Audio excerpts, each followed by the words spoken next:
What's good? Welcome to First String Podcast. On today's episode of First String Podcast, we have the Denton Day joining us today to talk a little NFL draft. We're going straight to the trenches. Big men, O-line, D-line. We're going to talk a little bit of NBA All-Star Weekend. Did you watch it? Because we'll figure out that part later. We're going to look at the free agents and who got tagged today. We got a big show for you. I hope y'all ready. Let's go. It's wartime, baby. This what you signed up for. This what we worked hard for. You for. Y'all the first string. Y'all gotta go set the tone now. Hey, let's go. Lace them up. It's the First String Podcast show. Hey, let's go. They spitting facts on the First String Podcast show. Hey, let's go. Let's go. Hey, let's go. Cause it's time for the First String Podcast show. Hey, let's go. Lace them up, it's the First String Podcast show. Hey, let's go. They spitting facts on the First String Podcast show. Imagine talking sports, having fun with the fam. At a starting line, the first string is what you have. An entertaining stream with the Pro Bowl cast. When the viewers chime in, they gon' answer what you ask. Representing for the Queens, yeah, we got Lady A. A super knowledgeable woman who can break down any play. Said from the South, so he read GA. The Falcons, the Bulldogs, the whole Peach State. Drunk Uncle Al, only way you can describe him. Every time he crack the mic, you know he gon' be wildin'. Last but not least, it's my man Toothpick. Commanders is a squad and he the captain of the ship. So if you feel the vibe, go ahead and tune in. Like, subscribe, recommend to a friend. Nah, for real, like, subscribe, and recommend this to a friend. Hey, let's go. Cause it's time for the First String Podcast show.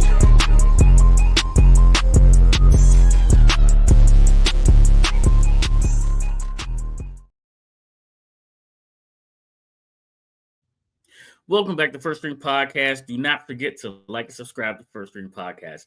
Hit the bell to enable alerts for new content just like this. And the most important part is that you tell a friend to tell a friend about First String Podcast. We got Denton for about 25 minutes. He's got things to do, so let's bring everybody right in right now. So, Sid's running a little late. Lady A is MIA. Al's here with me. Al, how are you? Man, good evening. Good evening, everyone out there in podcast land. How y'all doing, man? Good to see you. Hopefully everyone's having a good week. You're freezing a little bit. Huh? Yes, sir. All right, I'm freezing. I think you were doing the same thing, so I'm not sure. We'll get it together. It'll get together here. Absolutely. We do have Denton Day, who's here, ready to go with us. Denton, how are you, sir? Fellas, I'm doing well. I appreciate hanging out with you guys, so I appreciate you having me. Good evening. Good to have you. We appreciate you. Yes, sir. Denton runs Sirius XM's college football late night report. Is that right? Yeah, college football overtime. It's yeah, after all the games go off. Yeah, I'm up way later than I college should be. College football overtime.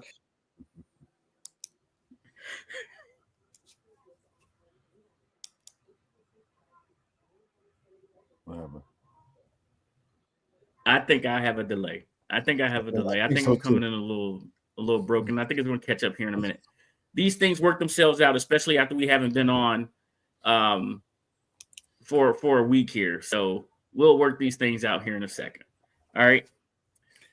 Denton, let's get right to it. Let's go to the trenches, man. They say that this is a really good defensive line draft. So I want to start on the offensive side of the ball. And I'm going to dive right in. The Washington Commanders need some help on the offensive line. Where can we get the best bang for our buck? Who should we put our eyes on at the 29th spot with the first pick, with our first pick being at number 29? Well, the best player in this draft, or the best tackle in this draft, is Will Campbell. You're not going to have any chance to get him, unfortunately. The cost of being good is that you don't have a chance to get the good players at the top of this draft. But he's a stud. Thankfully, you're right. There is depth at both the defensive line and the offensive line. in this draft. I mean, a guy like Josh Simmons at Ohio State, I've looked at a couple of different mock drafts, and we're so early on in the process. We haven't even gotten to the combine yet. So once guys and get in front of teams and start to talk to people, we'll kind of see them rise. Some might fall. The normal stuff that happens during draft season. But Josh Simmons of Ohio State is an option that could be available at 29. He's coming off an injury with a knee injury, which is always a little scary, especially considering that you're going to be without Sam Cosmi due to a knee injury as well. But his top-level stuff would have put him probably in the top 15, top 10 pick. But because of that injury, he might be available for Washington. So, if he's available at number 29 and you don't really know what you're going to be doing at those two tackle spots, free agency obviously will be a key factor in what they're going to do there. Maybe they want to kick Brandon Coleman into a guard. Maybe they like him at tackle. I don't really know. But this offseason is going to tell us a lot about that. If he's there at 29, it feels like that's going to be a really, really tough name to pass up. Go ahead, Al. Man, how about them Dallas Cowboys of mine? I'm thinking Ashton Genty. For them, we need a running back. We definitely a splash offensive guy, somebody we have to draft. And I guess the buzz has been around there. Will he be available where we pick? He definitely will be. Ashton Genty feels like a slam dunk to the Cowboys. I mean, if there is a Jerry Jones pick, it is going to be Ashton Genty. You guys need a running back. He's the best running back in this class. He's not in that Saquon, Bijan Robinson kind of running back in that those guys are so versatile, it can do a bunch of different things. If you're making a comparison to those guys, he's more of like that Derrick Henry style, but we all saw what he did against really good teams this past season. They didn't play good teams for the entire season, but when they did play the good teams, he has that breakout speed. And if you're not tackling him at the legs, if you're just going to hit him upstairs, he's going to break right through you. And he has the speed to go 75, 80 yards in certain capacities. So I think Ashton Genty is going to be off the board very, very soon in the first round. He's not going to get to the Commanders at 29, but I do think he'll be available for Dallas in the early portion of that first round. I think people are going to fall in love with him, the person, as well. Like we talk about guys getting in front of scouts and team and coaches and all these things. Ashton Genty, from everyone that I've talked to around college football, Ashton Genty is a sensational dude. Like everything that you've heard about him positively as a person is true behind closed doors. And that's not the case with everybody. Some people do be putting on a front out here, but he's the opposite. So he's a really, really good dude. I'm pulling for him. Obviously I'd love it if Washington could land him. It's not going to be the case. I think he's going to have a good career in the NFL though. Well, it seems like Philadelphia has a running back. The Cowboys are getting a running back. We need to stop the run. Aside from Myles Garrett here, is there a run-stopping, game-changing defensive tackle in this draft? If they go defensive tackle in the first two rounds of this draft, I'm going to be swimming in the Potomac. I'm not going to be thrilled. They went Johnny Newton last year, and unless they're getting rid of John Allen and or Daron Payne, if they get rid of both, I can have that conversation about a defensive tackle. But if they bring all three of those dudes back and then draft another defensive tackle, I'm going to be upset because really the issue with them stopping the run wasn't the interior. It was setting the edge. They didn't have anybody that could do that to the point where at the end of the season, they were bumping out Daron Payne and then John Allen when he got back. And you're like, why is the defensive tackle the only guy that can set a strong edge on this defensive line? So what they need to look for is a guy that can do both on that outside, can get after the passer, because they didn't really have a great guy in that regard. I mean, Fowler was good, but he became a liability on run plays, and that's why he only played 16 snaps in the conference championship game. You got to have a guy that can do both. I love James Pierce Jr. I've seen him when you talk about like looking over mock drafts, and I'm talking like the reputable ones, guys that we look at on a yearly basis. It feels like James Pierce Jr. is all over the place. I've seen him go top 10. I've seen him go to the Commanders at 29. Like the variance with him is really spectacular. So I'm curious to see how that shifts as we get to the combine and then post combine. But James Pierce Jr. is a guy that if he's around at 29, honestly, if he's around at like 22, that's a guy that I'm looking at making a move up to go get. I think he really helps, and he can come in immediately and make that defense better from day one. Ben Standing, I was on with him earlier this week. Nick Scourton at Texas A&M is the guy that he had Washington taking at 29 in his first mock draft. That guy is a run-stopping defensive end. He did have a good year sack-wise a couple of years ago at Texas A&M, but his bread and butter is stopping the run. So that's another guy that Washington could be looking at. But they really have to solidify the edges of this defense. Trust in what you did last year drafting Johnny Newton, but go find guys on the outside. If you can't get a Myles Garrett, I mean, fingers crossed if they get Myles Garrett, everything I just said, throw that out the window because you've got a guy right there. But if they can't get Myles Garrett, you got to look at a guy that can do both things on that defensive edge set. Well, if you don't get Myles Garrett, you can go ahead. You're going to be giving up probably that first round draft pick, or definitely one of those top two. So you can have that. But I have a question. Outside of also linebackers, are there any good linebackers that are in that fringe? If your defensive tackle or DN is not there for the Washington Commanders, where is there anybody worth drafting that late or that early, should I say? And the linebacker, another spot that they need to improve upon as well. That's an interesting question because, you look at like that general off-ball linebacker, and I don't really know if there's a lot of value in drafting a guy in that position in the first round. I feel like if you're looking at an off-ball linebacker, you're saying, all right, we don't like anybody else that's going on. We might be able to trade back maybe early into the second round, but have somebody else. Because what's going to happen is, I don't know how many quarterbacks are going to go in the first round. You're going to get Shador, you're going to get Cam Ward. But if there is a team that doesn't draft a quarterback with their first pick, but looks to trade back in to get that fifth-year option on the contract, similar to what Baltimore did with Lamar Jackson a couple of years ago, and you don't love anybody that's there at 29, but you have your eye on an off-ball linebacker, you can trade back with that team, let them get their quarterback, and then you can do kind of what Adam Peters did last year, which is stack second-round picks, get a lot more value, and start to kind of fill up the roster. There are good linebackers in this class, but there's not anyone that's like really, really exceptional, I don't think. And because you have Frankie Louvu, and I'm hoping that Bobby Wagner is going to be staying here for at least another year, and they seem to really, really like Jordan McGee. We didn't see him a ton this year, but everything that I've heard from around Ashburn says that Jordan McGee is a guy that they really, really want to see more of. So I don't think they're going to be going that direction in the first round. And that's my next question. Do you think Jackson Dart would be that third quarterback? Because kind of like, what's the word with Shador and Cam Ward? Because I'm hearing their stocks dropping.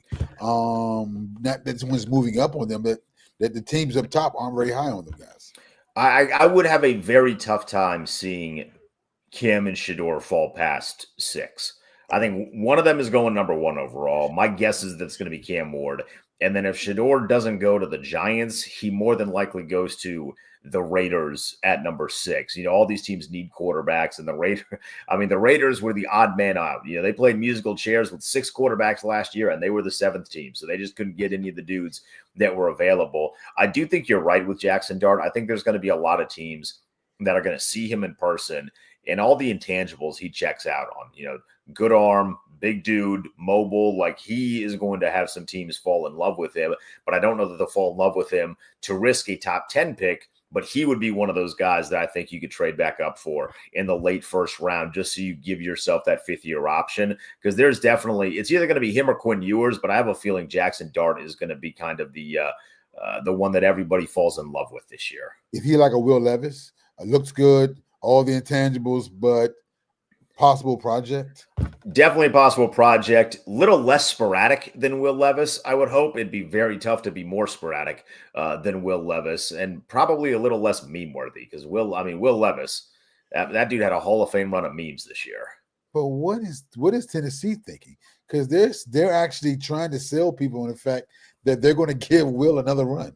I mean, that's just driving the price up, or, that can't be true, right? That can't be true. You've seen enough from Will Levis. I've seen enough from Will Levis. If you have the number 1 overall pick, it's because your quarterback is probably not very good, right? Or he got hurt, but their quarterback wasn't hurt. So their quarterback is not very good. It's not like Cam or Shador. Like, there is no Jaden in this class. I think whoever you have, whether it be Cam Ward or Shador Sanders, if they were drafted last year, they're probably quarterback 4 or 5 behind Denton, Drake, Caleb, Michael Penix, and then maybe J.J. McCarthy. So, like, these guys are deep down the list, but they're still better than Will Levis, theoretically. If you can coach them up correctly, if you can develop them, they're still going to be better than Will Levis. So I got to ask you about Jack Sawyer, Ohio State, edge guy. I've seen him mock to us. I believe I heard you say he's more of an effort guy. He's going to give you more effort. He'll set a strong edge. I believe I heard you say this on Monday when you and Toby were on the radio in place of the Junks. Give me a little bit more on him, please. He's a really good player, man. I mean, when you talk about the culture that Washington is trying to create, he is that. He played on that defense at Ohio State. If you watch that Ohio State-Michigan game and saw the fight after, he was the one that was largely responsible for that. He saw someone planting the flag on his home turf. He didn't like them planting the flag on his home turf. And when you're trying to build up a culture of us versus them and really loving your brothers, that you check the box there. He's a leader. I think he is not a game wrecker. I don't think. I do think he could be available in the second round if you maybe want to trade up for him in the second round and maybe go offensive tackle in round number 1 at 29, and then maybe trade back into the second round higher up to go get a Jack Sawyer. I do think he's a good player. I don't know that I necessarily love the value. The more that I've thought about it, at 29, because I think there will be better players available. But if you sit down in front of the kid and everything that I said about him as a person comes to fruition and the staff love him, I do think that that's someone they will have their eye on. It's never a bad thing when you start to stack your team with guys that won championships in college. It worked out really, really well for Philadelphia's defensive front. So I'm not against that scenario at all. That's absolutely where I was going.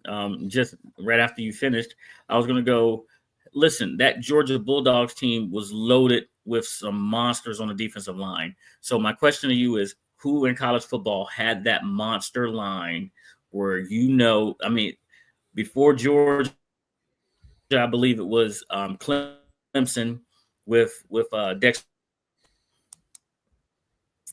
Who has that line this year? So there was no real super standout defensive line. Like there certainly wasn't those Georgia teams with Jordan Davis and Jalen Carter. I mean, you couldn't score anything on those teams. But Georgia's defensive line was pretty good. They didn't have all the success that they've had in years past, but they still had some dudes on that defensive line. I mean, the best guy was Abdul Carter, so he certainly rises or lifts Penn State up a little bit when you look at it from a full perspective.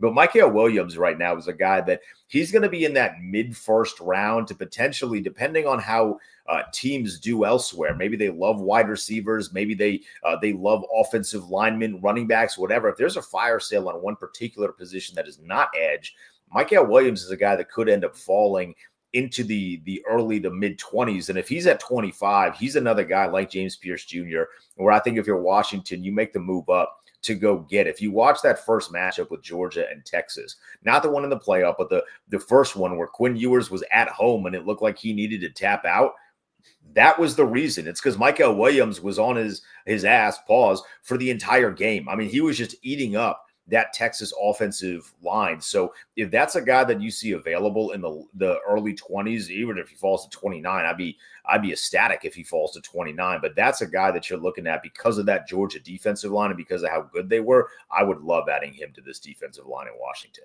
Well, we know we got to let you go here soon. We'll have you back again to talk some NFL draft with us. Especially once, free agents start shaking. Well, yeah, once free agency starts shaking out prior to the draft, we'll have you back a couple of more times here, Denton. I know you got some big things happening, but we have a question here. Any thoughts on Nick Scottston? Yeah, Nick Scotton's great. I mean, that guy's your run stopper. If you draft him at 29, you got a guy that can seal the edge, and you don't have to swing out Daron Payne or John Allen in the postseason when you're taking on Jahmyr Gibbs or Saquon Barkley, right? You got a guy, he's big, he's fast, and he knows what he's doing, high football IQ. Yeah, that Texas A&M team was a little up and down at points this season, but when Texas A&M's defense was good, they were really, really good. And the reason is because teams couldn't run on them. So he is not there. he's not their get after the quarterback guy. Texas A&M, you talk about defensive lines. Texas A&M had a really strong defensive line. They had Shamar Stewart on one side, who was the get after the quarterback guy, and they had Scourton on the other, who could get after the quarterback, but he was much better when it came to run fits and making sure that nobody got outside and setting the edge. All of the things that Washington really struggled with at the end of the year last year. So I like Nick Scourton. I talked with Ben Standing about him. Ben Standing really likes Nick Scourton. I think if that's the pick that Washington ends up going with, I'd be able to sleep pretty well at night. Well, apparently here on Tankathon, they have him going number 28 to Detroit. Can you imagine him with Hutch? I mean, yeah, that would not be good. Him and Zadarius Smith and Hutchinson, that'd be tough. Also, then is Travis Hunter still the number one pick? He's the best player. He's not going to be the number one pick because he's not a quarterback, and it would be. It'd feel really silly to draft a corner or a wide receiver number one overall, but he's definitely the best player. You want to talk about, bang for your buck. He can do everything. Now, I like him a little bit more as a cornerback because I think his natural instincts are things that you can't teach. I watched him play for 2 seasons at Colorado and play against really good wide receivers, and he had the it factor, really. I mean, he's a great wide receiver, but some of the things that he was doing as a corner, the way that he was processing, he processed like a quarterback, but he was doing it on defense. So I think he's excellent. I think he's a really, really strong player. He's not going to go number one overall. I would imagine maybe he's going 3 or 4 with a quarterback going 1, Abdul Carter probably going number 2 to Cleveland. But whoever drafts Travis Hunter is going to get themselves a hell of a player. Well, let's hope it's not in our division, because that seems to always happen. Yeah, if Philadelphia trades up and drafts Travis Hunter, I'm going to cry real tears on radio. Oh my God! All right, thank you, Denton. I know you got things to do. I appreciate your time. We'll have you back, fellas. Appreciate it. This is one of my favorite times of the year, so I appreciate you having me. Ours too. Thank you. I appreciate it. You can find Denton on the Team 980 with Kevin Sheehan from 8 to 12. 8 to 1, 8 to 12, 8 to 12, 8 to 1. I believe it's 8 to 1. It's like a 5 hours. 9 to 1, 9 to 1. It's 9 to 1, 10 to 1, something like that. I'm Central Time, so those times throw me off because I'm an hour behind you guys. So you only lived here most of your life, Pick. Don't worry about it, man. Yeah, but the times, when they say from this time to this time, it's not that time for me. It's a different time. So yeah. But you can't catch Denton on the Team 980. Sorry, I got the time wrong with Kevin Sheehan on the Kevin Sheehan show, which you guys should be listening to on the Odyssey app. Al, I got a bit of I got some news. Talk to me. We're going back to Odyssey. We're going to start our streaming back on Odyssey, back on Spotify, back on Apple. Okay. So you guys will be able to hear us and see us there as well. If you ever miss the show again, you could catch us back on your favorite platforms as well as YouTube. I don't think X has our replays, whatever. You got to go to my page to find it. So, Al, what did you learn from Denton just now? Oh, man, what did I learn from Denton? That, man, we are still very early in the process. And I think with the, like I said, it's all about, it's hard to get a good read on anyone. Everything now is just off who's being pushed which way. But once you get these, once you get to sit down with these guys in a interview format and really look them in the eyes and put your hands on them and see them run and things in the combine, I think we need to have Denton back then because we'll have more information to process, and we'll have more on these guys, and I know who likes who, because then he'll be able to talk to maybe some from the GM scouts and see who and listen to who they're interested in and get a couple tidbits here and there about what actually areas they're looking to fill and what guys they really like, because you've had all the Senior Bowls, all the games, you had your pro days, you've had everything, so now the information overload. Then it's time to process. Yeah, we will be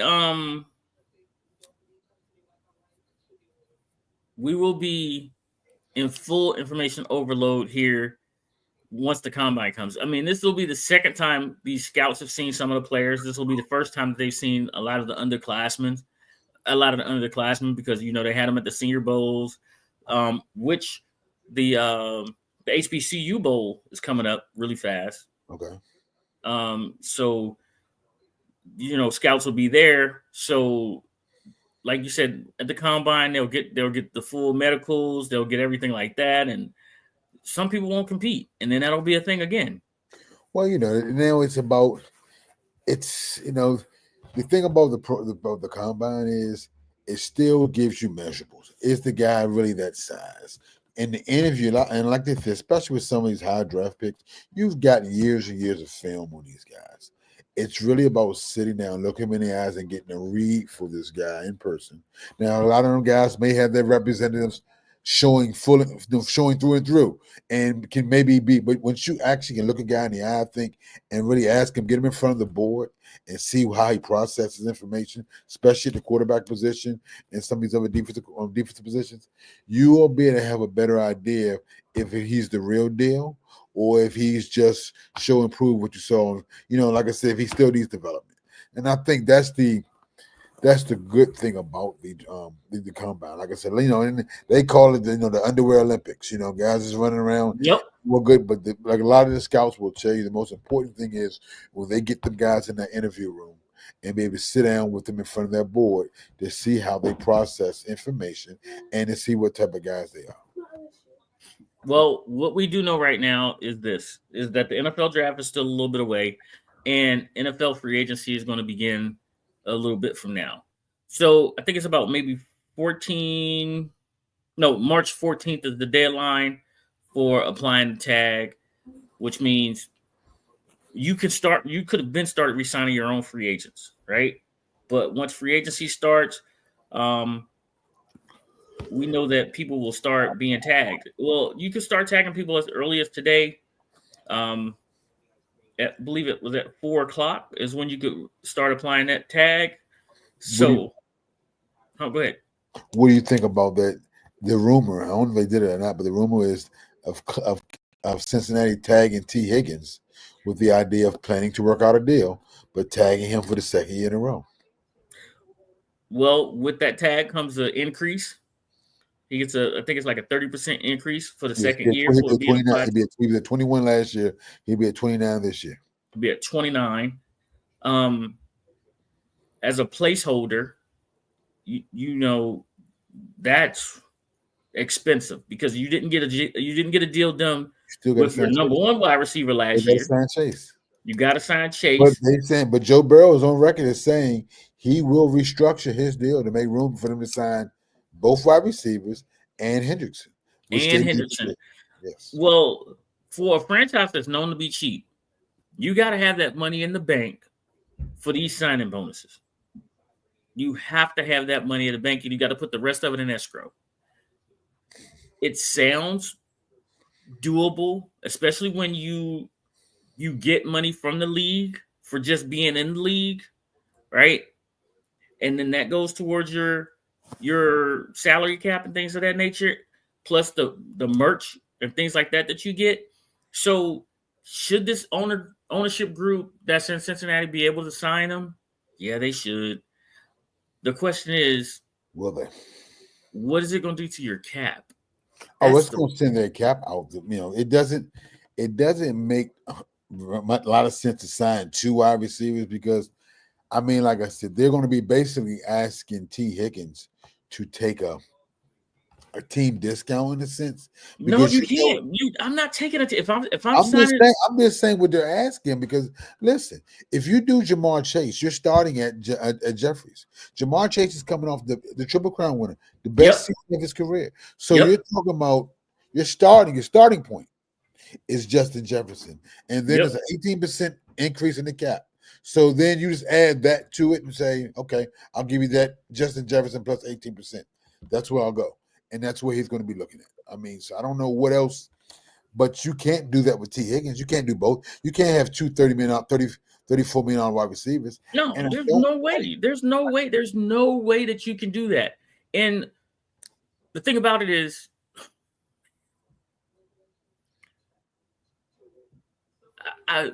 I understand what Joe Burrow wants. Nobody wanted to play them down the stretch, right? But that defense was They couldn't horrendous. stop anybody. And they couldn't. And they got a new deep coordinator. But That defense was horrendous, and people yeah. were asking out of Cincinnati the same way people are asking out of Cleveland. Right? It's like a sinking ship. And yes, you have Joe Burrow. You have Cool Joe. But I don't know if they're asking out of Cincinnati like they're asking out of Cleveland. That's two different situations. But let me but ask you Henderson this. said, I want out. Henry said, "Pay me too." So I mean, he had the Yeah, choice: he did. pay me or send me But somewhere. he's also 31. Yeah, but I mean, I think he still has a lot. He has at least a good 4 or 5 years left in the tank. So that'll be Does he have 17 in him again? Does he have 17 sacks in him again? for the right team. He had 17 sacks. The team only had 34 or 35. So I mean, it wasn't like he wasn't seeing double teams every day. If he gets anywhere where there's Washington double teamed him. if he get anywhere where there's some semblance of another presence on the other side, that opens it up for him. But I'm asking back on the T. Higgins real quick. I want to ask you this. If I'm not correct, if they tag him twice, what does the other team, because this is his second tag, what does the other team have to give up to come and sign him? Is it still two first and a third or something like that? No. I believe it's just a sign and trade, something like that. I believe it's a sign and trade. I don't think there's any compensation or whatever. Because he's franchised. It was no. That's the I think that's the transitional one. I think that's what that is. But this they're talking about signing him to the exclusive franchise tag, right? Which means that only he can negotiate with the team, and he has until like July to come to a long-term deal, right? That would be my move. The franchise tag is a placeholder, and then I think it just becomes from there. It just becomes only once he signs it, he can only negotiate with that team. Now, some players refuse to sign that thing until the last day, because they hope that they'll drop it, like what happened with Josh Norman, and then, hey, you free to go wherever you want to go, because we're not negotiating here. I have to answer your question though. With T. Higgins being off the market, he's 26. For me, as a Commanders fan, it put me back into the idea of getting a wide receiver out of the draft. Out of the draft, okay. So no free agency with all that money. Okay, it is a lot of. I don't like y'all getting that idea, but I kept throwing the idea.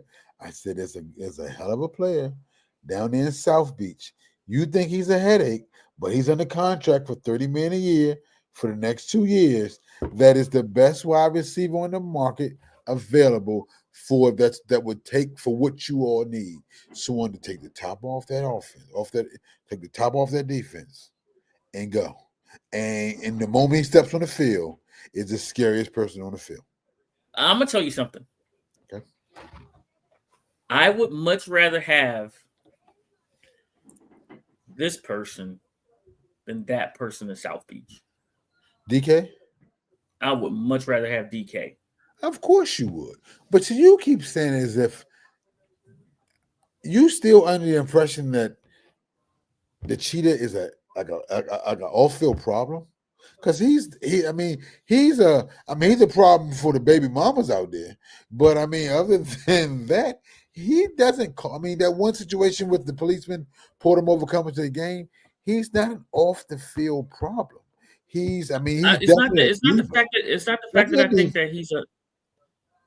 I don't think he's an off field problem as much as this. I think Tyreek is a me guy. He's definitely a diva. He's definitely a diva. But this is the thing: if your locker room is strong and your culture is strong, you can handle some. AJ Brown was a me guy before he went to Philly. Yeah, but AJ and Devontae. That's why they let him go out of Tennessee. Okay, perfect example. Thank you, Alvin. Thank you.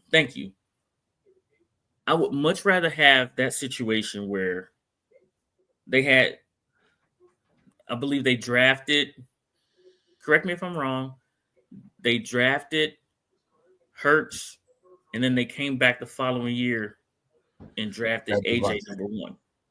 No, they drafted AJ number one. I'm sorry, Devontae Smith number one. Yeah, you're right. Devontae Smith number one. and then they wind up trading for AJ Brown. AJ Brown. Yes. We have Terry. Terry Mhm. needs to be restructured, given some more years on his deal. We have Jaden. I would much rather go find a person for him to play catch with for the next 8 years. Okay. But this is the thing. If you're Adam Peters, you just came off from the NFC Championship game. I'm just being You devil's did. advocate. So the whole plan has been moved up drastically. When they So got when they got you can AJ still Brown, draft for the future, but you but when sign they got free AJ, agents but when the to. Eagles got AJ Brown, they went to the Super Bowl. I know, but it's nothing. Let me tell you this: there's nothing in this draft that's going to give you the immediate production and experience and the dynamite power on the outside that Tariq Hill will. But okay, so what you're telling me is, so what you're saying to me is, there's no Jamar Chase in this draft, Absolutely not. right? You saying that there is The best no receiver I think Jay, is out of Arizona. I think he's out of guy Tator or someone forgot his name. there's out no of- there's no Jay Jettison in this draft, right? There's no Justin Jefferson. There's no Jamar Chase. There's There's none of them. no who was last year's good. No Malik Neighbors. Okay, So I'm not saying that there's some good players. Don't get me wrong, but nothing that you're going to be able to touch. You got to understand what you're drafting in there. You're not drafting in the top 10. understand. So you're in And the I back, know that. you're in the back half of every round now. Back half of every round. I got it. Back half of every round, right? That's where I have to trust my scouts. I do. I agree. I have to And you trust still my can scouts. draft a to wide say, receiver pick. I'm just saying it's. And just let me say this with all honesty. I'm speaking unbiased here because I don't want you all to do it. I think it would be a dynamite move for you all. I'm saying you got a guy who wants to get out of Miami, come to a winner. He's a me guy. Don't get me wrong, but a lot of these guys are me guys. But it's up to the culture of your locker room to keep that in house. You don't hear much about that. There's some me guys in your locker room right now, but you don't of course there are. But you don't hear about it because the coach is strong. You're winning. Those things don't solve themselves. It's very rare situations like Antonio Brown where even winning, you still got to act like an a-hole and show out somewhere. So I don't think Tyreek Hill's on that level. He's more of a T.O. than he is Antonio Brown to me. And T.O., when it come to play, gave you production. He was a me guy. But when it was time to strap up that helmet and lace up them cleats, he gave it to you every Sunday. And in the right situation, for $60 million for the next 2 years, locked and loaded, without and already signed, that's not a bad deal. But like I said, I'm gonna say this. And listen to me when I say this, please, everyone. Terry McLaurin is a me guy as well. But the type of Terry's a me guy. But the type of guy, wait. I get what you're saying, but go ahead. No, let me finish. The type of me guy Terry is a trust me, throw the ball up, not a give me the damn ball guy. He's a trust me. Let's develop that trust so you can trust me. So that's a me guy as well, but it's a different kind of me guy. It's a guy that says, I will show you by my work ethic that you can trust me and put it up there. But this is what I'm going to say to you on that. You're right about that. You got to have some good locker room guys. And Bruce Glass, DK is not available since Seattle is not shopping DK. But I'm telling you, everybody knows Tyreek Hill is available. Sometimes you got to. He's not available either. Miami said he's not available. He's available. All of these people it's say been that. Shocked that he's available. But when I say when this, they get to Indy and they start talking, you need a couple goons, dog. You need a couple. No doubt. But you know where I want my goons at? And he a goon. You know where I want my goons? You know where I want my goons at? I want my goons on the offensive line. I want my goons on the defensive line. Right? Goons everywhere, Pig. I know you need goons everywhere. You need people that screw this. Al, now as little as I am on that football field, I was a giant. I'm throwing my head in there. I'm throwing my body. I'm giving it all up. Goons everywhere, Pig. Screws loose. You're right, but I don't mind putting a little flavor out there. I mean, like I said, If your coach is strong, it can sustain. And I'm not saying make him your captain, but you bring him in because he adds an element on your team that you need, and that will make your team that you will make your quarterback that. Do you know what he can do if he got that opposite of Terry? He can I let that thing go. absolutely The understand conference, what he could the do. coverage that Terry would see over underneath, and for your potential young tight end as well. I'm just saying, for the talent that you all have, I hope you all don't do it, and I hope Adam Peters thinks like you and says, "No, we don't need that in our locker room," because Look, it'll I'm be gonna tell you like this: Adam Peters, I trust. If Adam Peters if he brings in Hill, and Hill don't work out, I have no doubt in my mind that he will not hesitate to cut him and send him packing. he'll work out. I I guarantee I, he'll work out. I truly He'll believe be that. on his best behavior. He'll be on it because another reason too. He'll have something to play for. That new contract after 2 years. He's like I said, he's only guaranteed 2 more years. So it's almost ideal because he'll have a reason to play. You'll get him at his best, and he'll be looking for that one more deal to get out of there before he get out of the league. And it may not be with you all, but he'll be working out and playing for all the other 31 teams in the league. Hey, why do you not want Tyreek in Dallas, Dad? Al? I'll take Tyreek in Dallas, but I don't know if our coach is strong enough. We got a new head coach. I like our quarterback. I like our locker room. You got a strong Parsons. quarterback. You got a strong We enough got a strong quarterback. quarterback. What I mean is, I don't know what type of culture Shottingham is. I got to see what kind of coach my coach going to bring.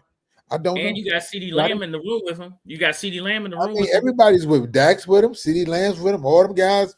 Micah was the only guy preaching for McCarthy to stay, and I kind of understand that because Micah. I mean, all Micah is known with him is 12-win seasons. So that's not a bad coach. And McCarthy wasn't a bad coach. He was this Jason Garrett 2.0 to me. Instead of 8-8, we were 12-5. We weren't able to not go through, and our owner was hamstringing our coach. Like I said, the elephant in the room is until we get rid of our owner, what will we really be able to do with our head coach? That's truly the elephant in the room. But let's work if we still have to talk about the head coach. What type of coach is he going to bring to our locker room? We have three of the highest paid players, or we're about to have three of the highest paid players at their position, being CeeDee Lamb number 2 at his position, Dak number 1. Dak is $98 million against our cap next year. No, I don't want no Debo either. Oh my God. I mean, I don't want no Debo. I don't want no Debo. He's not a receiver. He's a slasher. He is a receiver. He's just not a good receiver. That part. He's ran his run. Like I said, he's ran his gun. He's fooled enough people, and he's great for San Francisco. If you're gonna run their offense, then you go sign Debo. But he's not going to work for you all. I mean, he'll be your best running. He'll be probably your best running back. He would be our best running back. Yeah, but he also would miss 8 games. He will do that. He will miss 8 games. All right, Al. Let's move on from the NFL. We'll come back to the NFL here in a little bit. Okay. Sure. Let's move to NBA All-Star Weekend. Whew. Yeah. What about it? I'm gonna tell you the truth. Talk to me. I didn't see NBA Saturday night. Okay. I didn't see the All-Star game. I didn't see the All-Star game. A couple questions about that. I finally got the controversy because I was kind of confused with the whole controversy and the whole skills challenge with San Antonio. But that wasn't a big deal to me. I didn't understand why Steph Curry didn't play in the 3-point contest at home in Golden State. That kind of bothered me. Not bothered me, but I thought it would have been good for him to do it for a hometown thing. And the dunk contest, Matt McClung is saving the dunk contest. But like they said on another show, he has 3 dunk contest championships. And he's only played in 5 NBA games. Yep. So at what point will NBA star? You got Ja Morant and all these other guys talking about they're going to do it next year. But they're talking, though. That's all they're doing. They're just talking. They say it every year. And the problem is this. And I mean, I don't know if people understand this. They've catered to these guys so much. This is one of those situations where, you've made your bed, now you got to lie in it, as your mom would say. Because they've catered to these guys. But the thing is, at the same time, The owners are trying to pull back the reins on these guys. You see the new collective bargaining agreement. They used to get 57% of the money. Then they get 50% of the money with that new contract deal. They say that's Yep. that's like a $2 billion difference. So they're losing money and they're not Well, playing. At some point, these guys are going to have to take this seriously. I just want to go back to the old East-West format and say, go play ball. I don't know what incentive you can give these guys because they make all the money in the world. You can't give $1 million per player. I mean, these guys are, that's not, the money doesn't motivate these guys as much anymore. And KD's tired of everybody railing on him. So he's like, just get rid of it all and just give us a break. But that's what they'd rather do as opposed to step up and play with 50 to 60% effort, man. I can tell you what I heard today. Come on, say it. I can tell you what I heard today.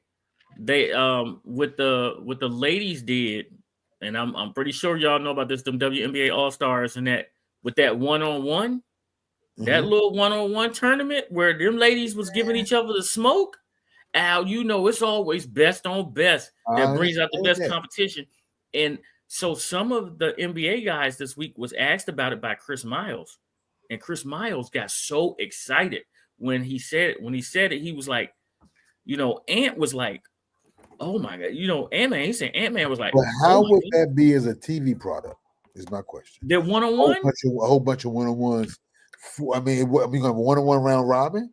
What are you going to do? I mean, you're going to have a tournament? I mean, a one-on-one. It'll be like a one-on-one. It'll be like a 12-team tournament.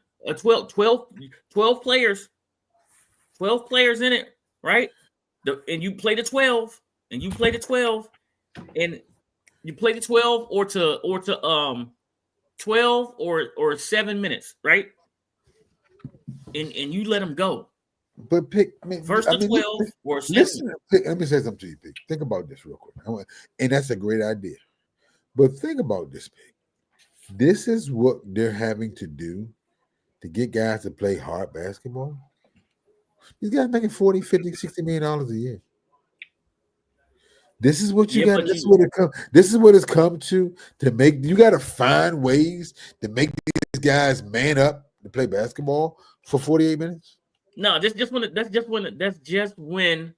the lights is on. For the All-Star. That's just because they go to gyms. They have their open summer runs. Leagues, all that. I'm talking about. And they give each other the business. They give each other the business. So why can't you do an All-Star weekend not for 48 minutes, but give it to me for 20? Okay, so I'm gonna tell you what Chris Miles said. Right, Chris Miles said it's because of all of their sponsorships, right? All of their sponsorship stuff that they got to do, all their endorsement stuff that they got to do during All-Star weekend, and then you want them to go to practice, and you want them to play in the games, and you want them to do the dunk contest and the 3-point contest. He said they're so over obligated. Okay, doing All-Star weekend, and they didn't have this 20 years ago, huh? Mike Jordan wasn't overwhelmed.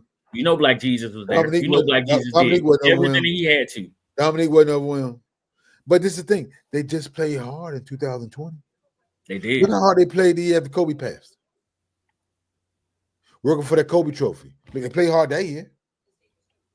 They even played hard. I think they said in 22 was a halfway decent game. Come on, man. Stop. I love the NBA, man, but I can't keep defending these guys. I understand you're talking about a practice as a walkthrough. They don't really practice anything. It's a walkthrough. I mean, they travel in private. The best of styles, right?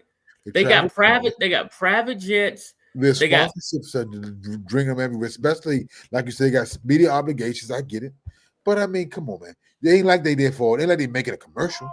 They there for an interview. They're there for show-ups. Come on, man. When it's time to lace it up, KD has always said, I just want to play basketball. Well, get the guys to play basketball. That's all we ask. Yeah, say what you think, man. Well, see, the thing about it is, if these guys want to be all-stars, right? They want the all-star status tied to their contract. You can't have it both ways. You can't have it if I'm making all-star 3 years in a row, it triggers an incentive for me. But at the same time, you complain about being an all-star. You can't have it both ways. Well, how many players an all-star? Why? No, you can't have it both ways. So then, the thing is, you're right. The guys are overpaid. They're making millions and millions and millions in First off, NBA. I don't think you guys know how much it costs to insure a Ferrari, a Maybach, and a Bentley. They need every bit of money that they got. And them All right. usually, you know what? And then the ones that I usually can't say broke. they pay said because somebody's paying it. Then You the can't ones that usually broke when they leave the NBA. Then the That's ones that usually ain't got no money left. But also, even the whole thing, and I'm gonna say this: I think people giving LeBron a hard time, and I do believe the league, LeBron is actually protecting the league because they said, I mean, this is what word, I mean, this is all rumor, but they said he told the league that I may not be able to play Sunday. I'm going to do extra rehab and some other things I need to do, but I may not be able to play. But I'm going to wait till the day before the game to find out. The league knew that, but they knew that viewership would be down if they said on Friday that LeBron wasn't playing on Sunday, as opposed to an hour before the game. And they set that man up a little bit to take the heat for that. Now, granted, he can carry it because he's LeBron. And it'll be like waters off a duck's back. In a week or so, when he gets back to playing, nobody will talk about it. But the league needs to own up to that. The league knew he wasn't going to play, but they decided not to release that information until he told them a week before, the hour before the game. So he's getting all this flack like he's being selfish. There was no chance to replace a person, get a replacement in, and things along those lines. But the rumor is that the league knew. He informed the league on Friday that he was nursing an injury that he was hoping to play through. But that's why it was an hour before the game time decision, and that's the league using him as a scapegoat. Brought to you here by Al. You are watching First Thing Podcast. We are sports lovers. We love the NFL. We're going back to the NFL here in a little bit. We love live sports, period. So Al here is a Cowboys fan, a Pittsburgh Steelers fan. He's a Buffalo Bills fan. He loves Dan Quinn. And said down there says that Atlanta fan, he loves the Falcons, the Georgia Bulldogs, the Atlanta Braves. Y'all got a hockey team set? No, y'all ain't got no hockey team. But no, they ain't got no hockey. No, they'll melt the ice in Atlanta. Boy, it's too Florida. hot. They got one in Florida. They got two in Florida. They got one in Florida. Too hot. Got two in Florida. You muted, bruh. Then they got two Tampa Bay and the Panthers. We had one, Al. They left. Okay. I thought they had one at one time. We had one. They left. And of course, you know me. I'm Toothpick, right? And I like to watch the Commanders. I like to watch the Redskins. I like to watch the football team. I like the Nats, the Wiz, Washington Bullets, the Bullets. Man, it's a hard team to like right there, boy. Woo. Caps. Boy, I love them all, right? I love all my squads. Now, let's talk a little Four Nations hockey tournament. So the NHL took their all-star break, but they did this thing called the Four Nations tournament, right? So that's U.S., that's Canada, that's all that really matters. Oh, and the Terps. Of course I love the Terps. Yes. Howard University as well. Howard, all my local schools around there. So let's get back to the hockey, the Four Nations tournament. You got the U.S., you got Canada, you got Finland, and Sweden. Did you see the fight? 8 seconds. First 8 seconds. Canada and the U.S. must have been listening to Kendrick Lamar in the locker room before they hit the ice. They not like us. They not like us. That ain't what they was listening to. They was listening to Squabble Up. Squabble Up.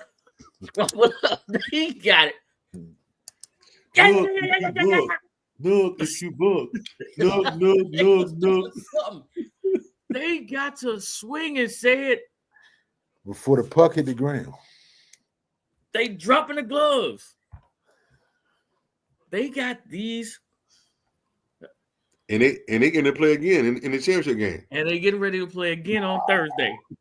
Guess who's going to be watching? Let's go. You have Dana White, UFC commissioner. Because I swear that's what it's going to look like. Go. How fired up you guys for this Canada versus the USA in hockey? No medals, just pride for the name on the front of the jersey. Man. No football, that's all we got, baby. This is the closest thing we got to a contact sport right now. Promise you. I The feel closest like thing we got. So yeah, I'm ready to see him. Chuck some people into the boards and things like that. Now I do get excited for hockey. Playoff hockey is my thing. I love some playoff hockey, especially watching the Caps. But playoff hockey is my thing. Ovechkin and the chase right now is real for me. But I'm excited. I'm excited to see the U.S. versus Canada on Thursday. I'm looking forward to it. I want to see these two teams that really don't like each other because we're so close. We're the best two nations. Plus, we not like right now in America because of our president and how he keep trying to carry Canada. So every time they show American flag and anybody in an arena around the world, we get booed. We get booed. Oh man! As soon as they show it, the American flag in Canada is booed. We keep calling them the 51st state. We keep trying to bring them under an umbrella like they some little boys or something, man. You can't do that. They grown men up there. That's what they are. Grown men and women. Say it. What's your excitement level for the championship game in the Four Nations? Cocky. In the Four Nations tournament. I might have to sit down and watch that one. Since after watching them hands man throw early on. I mean, right off the puck hit the ground. He got one hit, and then next thing I see some gloves. What? Squabble, baby. Clock started already? I'm gonna tell you what I heard. This is what I heard. Puck hit the ground. Blades of steel. I used to play. Y'all remember Blades of Steel? I used to play that game. Drop them gloves and get your squabble on the person that lost. Going to the penalty box. Drag your don't lose. They ain't take the winner. They took the loser to the penalty box. As he should. As they should. Neck. Go to the penalty box. All right, so we're excited. Al, what's your interest level on a scale of 1 to 10?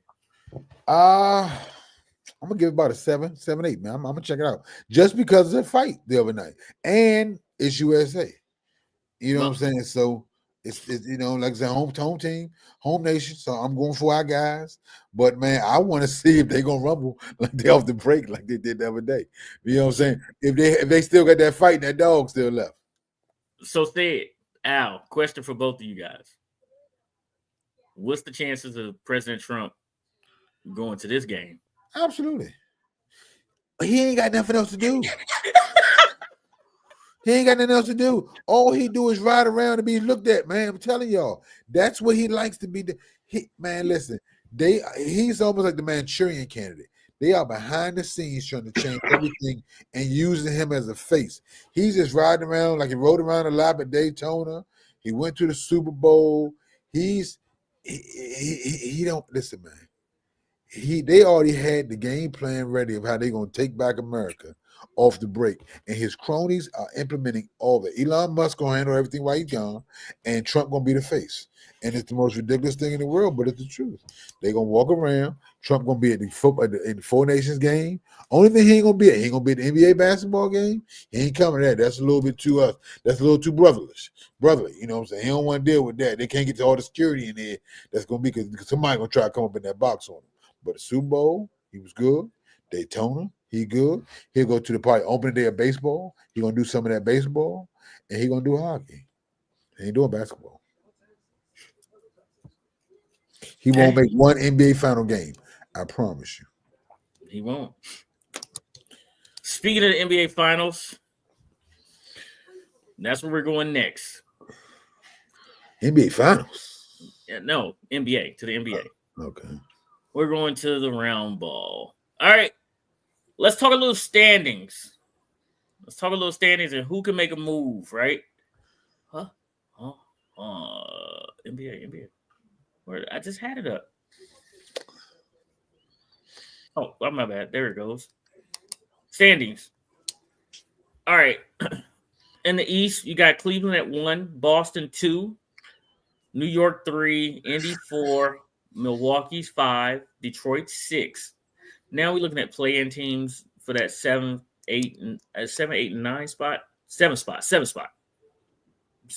You got in striking distance, you got Orlando at 7, Atlanta 1 game back, at 26 wins. Miami 25 wins, and then Chicago 22. Pretty much Philly, Brooklyn. Philly can make Those guys are way too far back. Toronto, no, Charlotte. which is all that trash. That's all of them. They way too far back. First things first is that play-in game. That was it 7-8? Just a 7-8 game. 6-7 play. The winner of that moves on, and the loser plays the winner of the 9-10. 7-8 played each other. The winner of that game moves on. The loser of that game plays the winner of the 9-10. Right. Okay. Yeah. So we got Chicago, Miami, Atlanta, Orlando, all fighting for the 6th spot versus Detroit. Man, kudos for Detroit, man. Detroit, man, for coming. Detroit has come back from the dead. You got to watch out. Yeah, they only 3 games above 500, but they are fighting. Say it. What are your Atlanta Braves? I'm sorry. Yeah. Okay. I'm sorry. Your Atlanta Hawks going to do? Say it. What are your Atlanta Hawks going to do? I'm still transitioning. I'm not even gonna lie. I'm still transitioning from football to other sports. The Hawks, they got out to a slow start early in the year, and then they went on a run. But it made them look really, really hot. They beat some of the best teams in the league during that time, and then they came back down to earth. It's hard to tell. I don't know if they're going to make a move at the trade deadline. If they're going to make a move, or should they make a move, or it just depends. It depends on what team shows up to play. Like I said, in the beginning of the year, they lost like 4 or 5 in a row, maybe 6 in a row in the year, and then they went on a run. But they beat Boston in Boston. They beat Denver in Denver. They beat some of the top teams. So this team is so heckle-jekyll. I don't know if it's the coach. I don't know if it's injuries that hit him at the same time. But it's hard to tell, man. But is anybody really going to come out? Is anybody going to really come out the East outside of maybe the Boston or Cleveland? I'll give New York Knicks a fighting chance because they line up healthy. They can definitely fight. But the East is so top heavy, man. You're really talking about Boston and then New York or Cleveland. And I'm gonna tell you something. I think New York. I'm sorry. I think New York is gonna get dog running to the ground like they did last year. They actually been offensively. Tibbs has not been dogging his players as much as riding them as hard as he usually does, and they've been putting up points, which is very uncharacteristic of a Tom Thibodeau team. They've been scoring 130, 125, 130, even 149 the other day. Who was it? Right. So I mean, that keeps you, what I'm saying, and they've been using their bench. I mean, think about that. He been, like I said, so Tibbs, Big Cat playing well with him and Brunson are a dynamic duo. Yeah, the other day, I think about maybe a week ago, he got held to single digits. His first single digit game. Are we counting out Indianapolis? Yes. Too fast? No. The Pacers? The Pacers. Say it. Tell him what the Pacers going to do. What's said doing? Cough up, choke a little bit when it matters. That's the Pacers for you right there. Come on, man. You don't got to look in the East, dude. That's the Pacers for you right there. What you saw me do? Cough. So that's what they do. They're gonna choke a little bit when it matters the most. Come on, man. It's just where they've been. Even when they had all them superstars, they choke when it mattered the most. Halliburton can't wait to get to his Snow Bunny off season. He gonna be he in Paris, he partying, he ready to go to Cancun. He like to play with the lady, he like to have a couple of ladies on the side.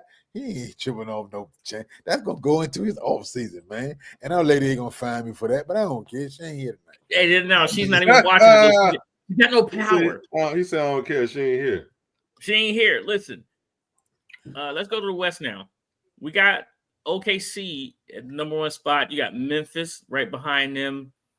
Denver lurking. You got Houston The LA Lakers in the 5 spot, the LA Clippers in the 6 spot. You got Minnesota, Dallas, Sac, Golden State bringing up 7 through 10. Phoenix is not too far behind. KD and them guys, if they can get it together, play some defense, figure it out, they could strike. They're 2 games back of the 10 spot. San Antonio is not too far away, but I think they're still a year away. And I'm just counting out Portland, Utah, and New Orleans. I'm just not. Those guys are all in the lottery. I'm gonna give you 7, 8, 9, 10 again. Say it. All right, here we go.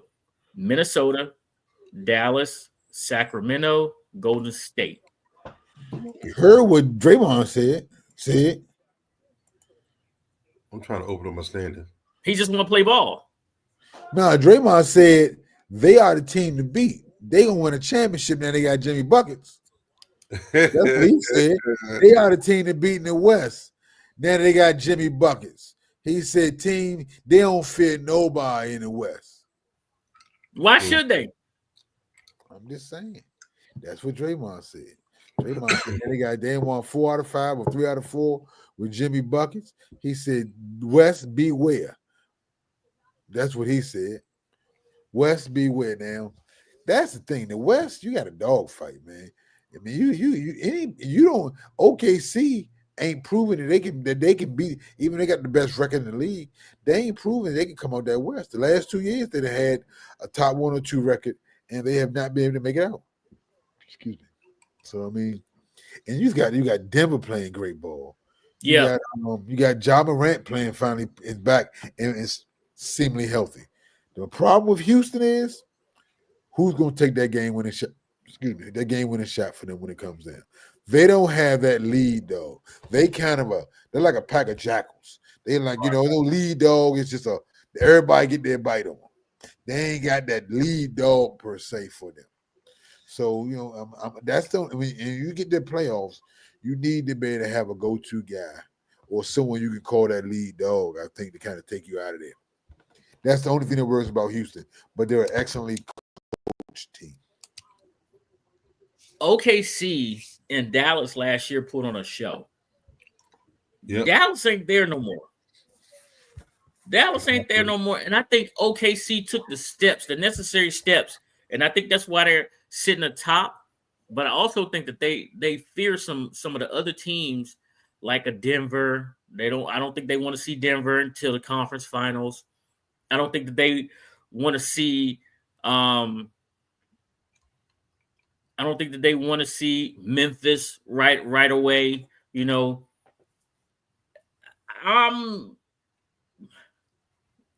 would even go as far as Houston. I don't think they want to see Houston right away either. I think they want the path of least resistance. OKC. I think they'll give them smoke, but they dog Houston out right now.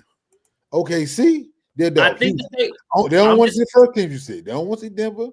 I don't think they want to see Denver or Memphis. They only want to see my Lakers because we got a pretty good record against them too.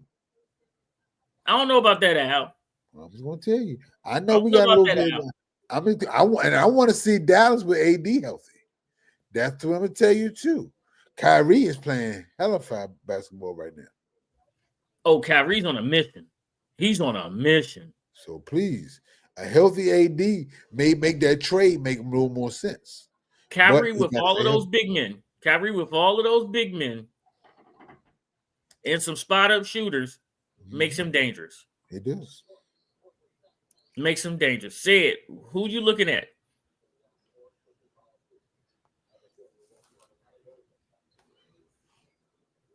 You muted. Say it. You muted. Say it. Excuse me. Mute myself because I'm coughing. I'm really surprised that that the Lakers were leading that division and the way they started the year off. That was surprising to me. Can Golden State minus one of their number 1 shooters make that run? And I'm really surprised that he didn't want to go back to Golden State. That really surprised me a lot. Something to that, man. There's got to be something to it. What Oh you yeah, it's already got something. It's got something to that because, I mean, if he not going for the paper, if he going for the ring, if you want more rings, then it would have been a good idea for him to go Golden State. He's Man, going why you say that, Sid? They almost neck and neck in the division. Yeah. almost neck and neck, right? But you got a proven shooter next to you that you ain't got to carry the load every night. Devin Booker's a proven player now. Devin can carry his own. He ain't no Steph Curry, but he can carry his own. And you just answered my question. You just said to answer my question. I ain't have to say it. I ain't have to say it because you said it. But they got more. They more. Let me say this, Sid. Mm-hmm. Who else besides Steph Curry is on Golden State? At least Phoenix got Bradley Beal. Don't say Bradley Beal. I gotta say Bradley Beal. I'm gonna throw them hands. Oh boy, still on there. I'm gonna throw my hand, Draymond. Oh man, nobody think about no Draymond, man. He more interested in doing what we doing than playing basketball. He want to do podcasts every day, man. So I mean, let's be real. Draymond is just happy he got that last contract a couple years ago. He trying to finish up these last couple years of that 4-year, $100 million contract. Trying to finish strong. Got to finish strong. But he do got a goon to go with him now. I like them to play out of that 7th seed, but I don't think they get no higher than 6. Because they the 7th or 8th seed right now, right? Who is? Who you asking about? Golden State. What seed are they right now? 10. I think they can get to 6 with Jimmy Butler. You think they can get to 6? I think they can get to 6. Steph Curry will be tired as heck by the time the playoffs come. But see, this is the thing. This is the key about with Jimmy Buckets. They were talking about. I was looking at it the other day.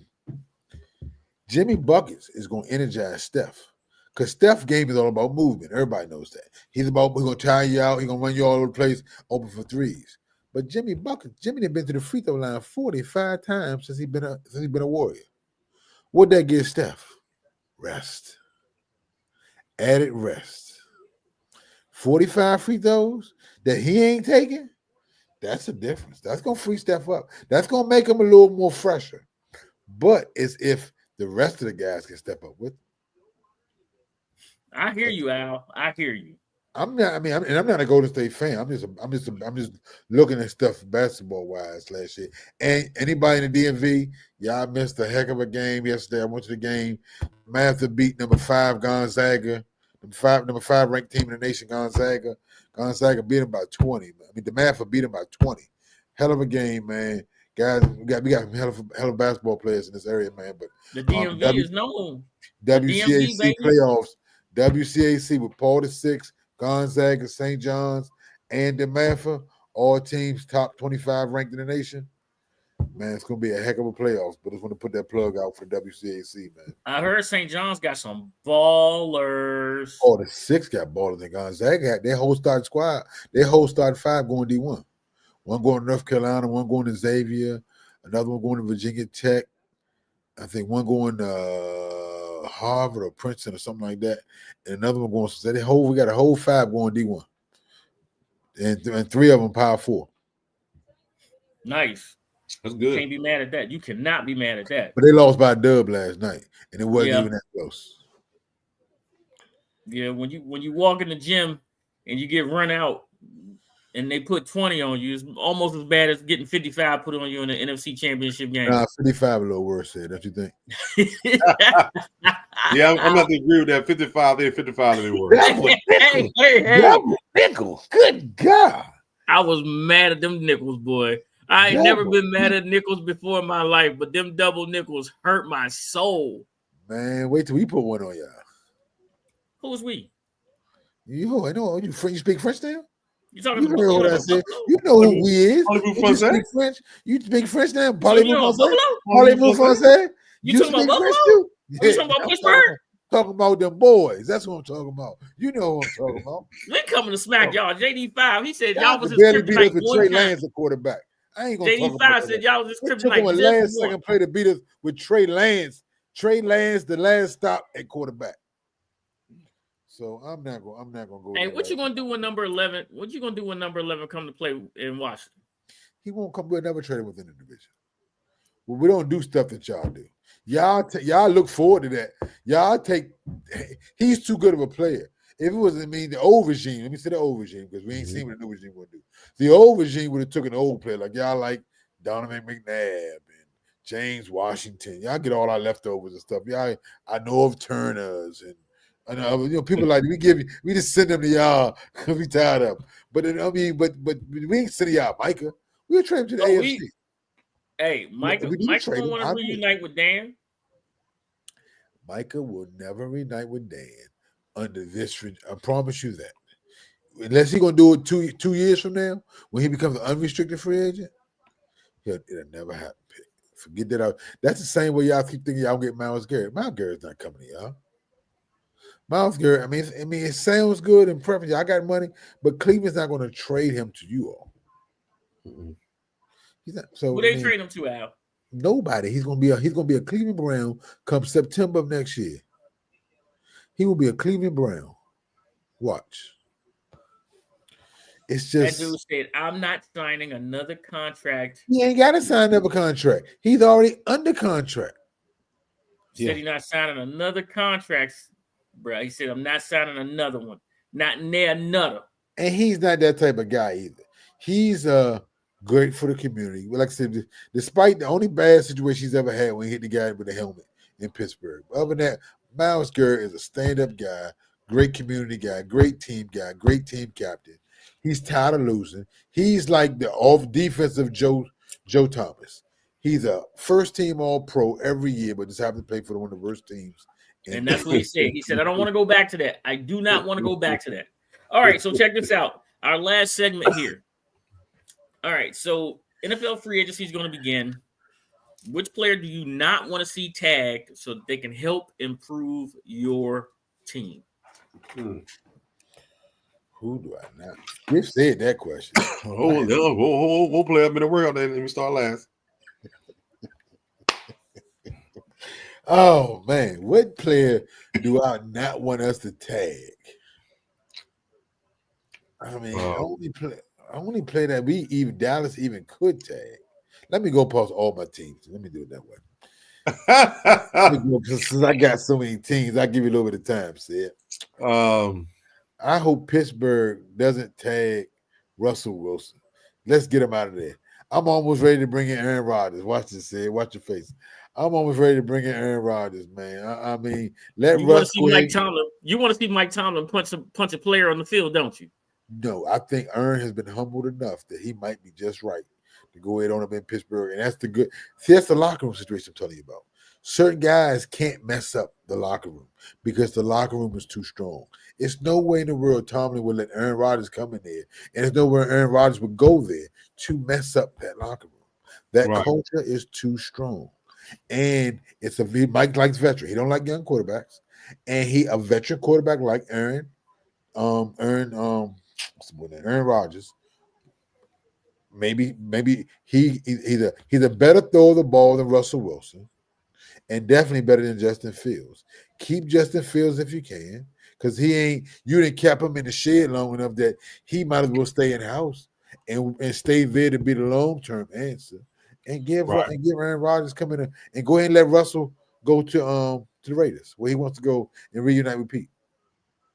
So that's for Pittsburgh. Buffalo, I don't think they have nobody that we even should sign. And the Cowboys, the only person we would even sign, and he's not even eligible, would be Micah Parsons.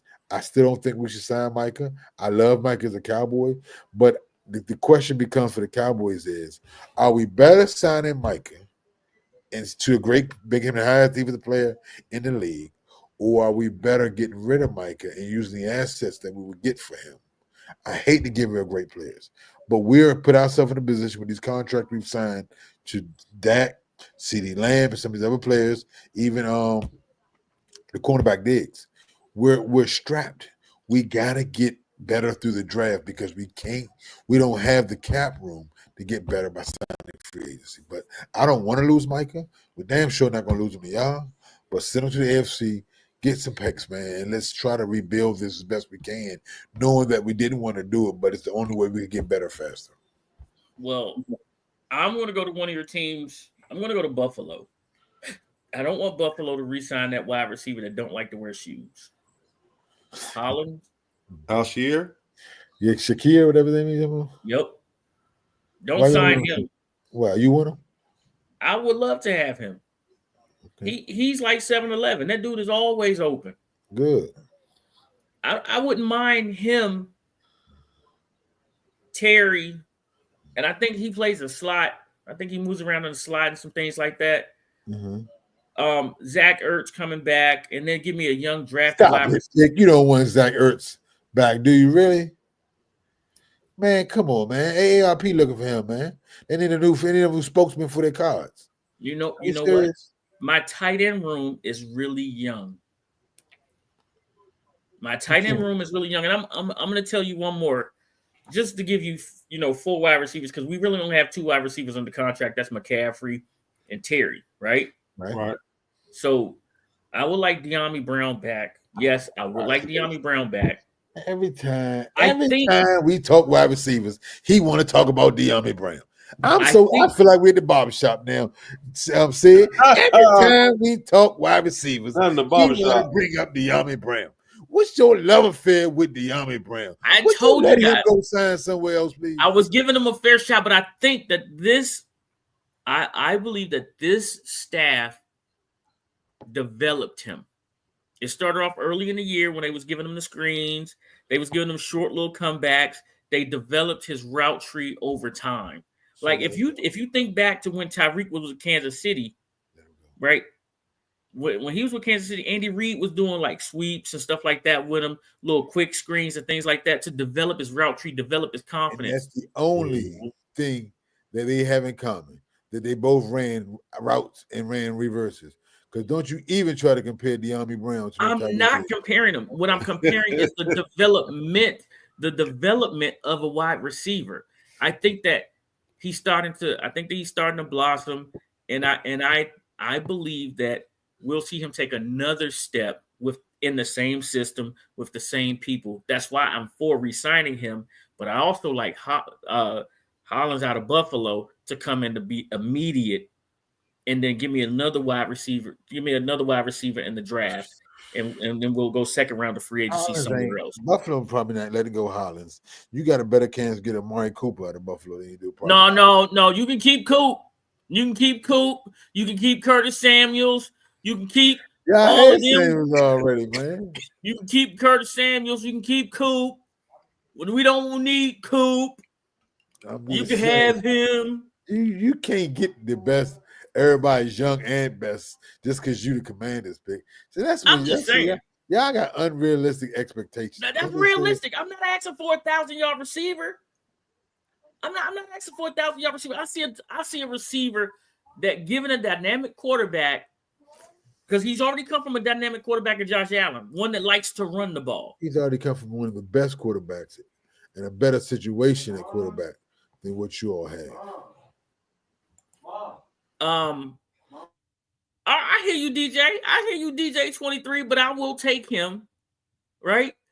But I believe we can develop, or we can see the best out of him, because he's going to see single coverage. Our tight end's going to see some singles across the middle. But what I am for here is our tight end that we drafted coming along. Go draft your tight end. We already drafted one. Well, but he's trying to replace a Hall of Famer. That's what a lot of people don't get. What's the Hall of Famer? Ertz. Ertz. Well, not a Hall of Famer. A Pro Bowl. See how slick he tried to get real quick. See how quick he tried to get. He been throwing that word around real quick. No. Then he thought about it like, yeah. Wait. When I was talking Hall of Famer, there's one Hall of Famer on this current roster. That'd be Bobby Wagner, and that's Jordan McGee, who's learning everything he can from Bobby Wagner right now. We can agree on that. Right. So, I misspoke. My leadership guys. All right. Say it. Come on, man. Tell us who you don't want to see signed so that your team can pick them up. Kirk Cousins. Franchise Kirk Cousins. Kirk Cousins. Hey, both of us is on that one, Al. Both of us is on that one. Franchise Kirk Cousins. He want to cut and re-sign. Keep Kirk trained. He want to cut him and re-sign him. Either pick an offensive lineman. It don't make a difference. Pick one. Anyhow, give it all up. You want to give it all up? Don't sound none of We can go with Baby Arms, McGarry. Oh, You know, I said hold on, wait. Don't franchise him, man. We need to fix offensive line. Jake Matthews is probably on his last contract. They just renewed his contract. He on his last contract, and you know he had good days, bad days, but he like he on the downward swing the way he been playing lately. You know, giving up the easy sacks and stuff. Quarterback running for his life. They did play a little bit better down the stretch, but I mean at the same time, you know they haven't built any depth behind them, but they can just take them out and bring somebody else in. It don't make a difference who you pick. Chris Lindstrom, you can say same thing for him. You know, don't franchise none of them. Wait to sign them. We'll find them in the draft. But we're not starting offensive line in the draft anyway. We going with edge. But we going edge. You can't get no pressure on the quarterback. So we're gonna go edge in the first round. I seen the edge y'all had marked. Said who do you like them? The edge y'all had marked. I've been looking at a little tape on him, man. They got a little hit and misses on him, little tape on him. He did a couple things with Ohio State, but I had a chance to see what other teams he did it against, so it makes a difference, you know. I want to see we always say that. We always say that. Yeah, we do. We always say that. He said, I don't think he was on earlier. I'm not sure if he was listening, but I told everybody earlier we're going back on Spotify. We're going back on Odyssey. So, and you know, tell a friend about it. You know, check this podcast out. You'll see us on all your favorite platforms again. So, we'll kick that off next Tuesday. We'll kick that one off next Tuesday, and you'll be able to find us on Wednesday. Again, we're waiting for you guys to tell us who you do not want to see signed or who you don't want to get franchised or tagged, so that your team can then sign that person as a free agent. That means without giving anything. That means without anything. So I got to address here DJ23, who's in the chat with us. DJ, listen, you said develop. Hollis has been in the league for 8 years. I said he's already developed. He's played with the dynamic quarterback, so he would be used to playing with Jaden, right? He played with Josh. It'd be a step down for him, but go ahead. Hold on. Who do you think sees more man-to-man? Jaden Daniels or Josh Allen? Sees more man-to-man defense? Yeah. What does that got to do for a quarterback? I mean, both of them, depending on the scheme. Depending on the team, per se. Okay, both of them going to see that because they both are running quarterback. You're going to have a spy on Josh Allen, just like you have a spy on Jaden Daniels. But Jaden Daniels saw less. He saw the least amount of man-to-man coverage in the league. He saw the least amount of man-to-man coverage in the league. So that means that Holland needs to find a quarterback. You're going to play a zone on a rookie quarterback because a man-to-man is easier to read for a rookie quarterback because he's just seeing it. So it makes more sense for him to see. When he saw man-to-man coverage, Cincinnati, in those zero blitzes. You keep calling Cincinnati. They ain't play no defense to nobody. Can you give me somebody else besides Cincinnati? Oh, yeah. Arizona. What about Philly? He torched them. He torched Philly, and Philly played a ton of zones. He torched Philly. 5 TDs. And 5 turnovers, too. They wasn't on him. Double nickel. How about them 5? There you go, Al. Hurting feelings. How about them double nickels? Like them 5? How about them 5s? Al, that wound just closed up, and you go open it right back up. You always get them double nickels. Like them 5s? No, I don't like them double nickels. I told you. I'm beefing with them nickels. Good. Beefing with the nickels, man. Let me shoot 2 nickels on the table, see if I don't knock them off. Good. You should have knocked them off when they was in Philly. Oh, boy. You should have did. All over today. I'm going to put 2 green nickels in front of you. See what you do with those. I bet you leave them knuckles alone. Yeah, I bet y'all will, too. Oh, my God. Hey, say it. Man, did we cover everything? Hit it off. Yeah, Was that we five? You did. said double nickel. Hey, I'm doing the as- fives. As they do it, as they do it in the casino. Double nickel style. Making sure you know it was a double nickel. Oh, you know what? That's what I'm saying. That's what I saw. Saying You know what? You're right. I didn't even pay attention to that. I saw double nickels when you did that. Sid. Hey, you're right, Al. I wasn't even paying attention. Yeah. Yeah, he was. He saw you see him jump back. He jumped back off them nickels. I'm gonna get over it. I'm gonna have to get over it real fast too. Don't worry, man. It's okay. I might have to just put it on the wall. 55, so y'all can't see it, so I can go ahead and motivate everybody. What I could say is y'all would have probably, if y'all would have been lucky enough to beat Philly, y'all might have had a Super Bowl. Because I truly believe Kansas City could have been beat by anybody in NFC. I think they could have beat by anybody in NFC. Detroit, y'all. Atlanta should have beat them. Detroit, Remember? who? We should have beat them. Atlanta should have beat them. The referee job does. Should be who? Kansas City. When they played them on that Monday night, I think it was, or Sunday night. Yeah. Hey, listen, I'm gonna tell you one thing about that game. Say it. I got paid that weekend, so it was you good for me. It was of good course, for you're me. gonna complain about the refs. You got paid. Hey, when you can cash a ticket, you cash a ticket. I like it. No, not ticket. Thank you, ref. Here you go, casino. Thank you very much. Give me my money. Right? Bruce, listen, let me tell y'all where Bruce Glass been. Bruce Glass, we thought Bruce was on vacation. Prayers out for Bruce. Bruce got sick. He's better now. He's in the chat. He reached out to me when he was able to watch a couple of the podcasts and posts. So we always look forward to keeping up with our people in the chat. Don been there too. Who? Don. I ain't seen Don in the chat lately. What Don? I called Don. I will get Don back in here too. We'll get Don back in the chat too. Yeah, but man. Bruce, prayers out to you, man. Continue to get better. Do what you got to do. We appreciate each and every one of you guys. We glad you all had a happy Valentine's and safe, and everybody made it back. Of course, we will be taking a couple of more breaks here because we went strong. We went real strong this football season. So, Al. I don't think Al got no more vacation time. I know me and Sid got some vacation time coming up. You got that right. 720 hours, players. 720 hours.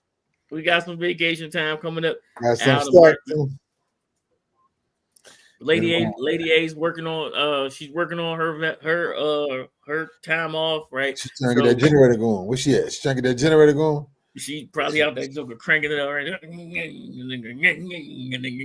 She need that push to start one. All them illegal fines she's putting on and caught up with her. So, she about almost out of vacation time too. So, listen, thank you all for watching. We really do appreciate it, man. Make sure everybody stays safe. Don't forget to like and subscribe to First String Podcast. Hit that bell to enable alerts for new content just like this. The most important part is that you guys actually tell a friend to tell a friend about First String Podcast. All right? Bring a friend back with you for sure. Bruce Glass said he was 13 days. Glad you out, bro. We're glad you out. We're glad you home. All right? Here we go, Sid. Shouts out to my son, United States Air Force First String Podcast, second to none. Come get some. Tell him, Sid. Go Philly Dogs. Double nickels. It's wartime, baby.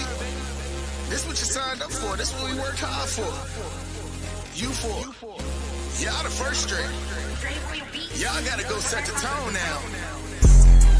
Hey, let's go. Lace them up. It's the First String Podcast Show. Hey, let's go. They spitting facts on the First String Podcast Show. Hey, let's go. Let's go. Hey, let's go. 'Cause it's time for the First String Podcast Show. Hey, let's go. Lace them up. It's the First String Podcast Show. Hey, let's go. They spitting facts on the First String Podcast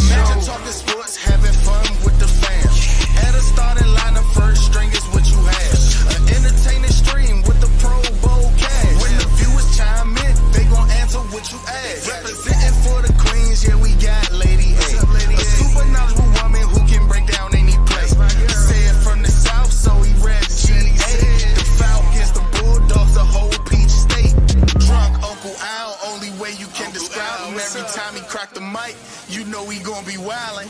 Last but not least, it's my man Toothpick.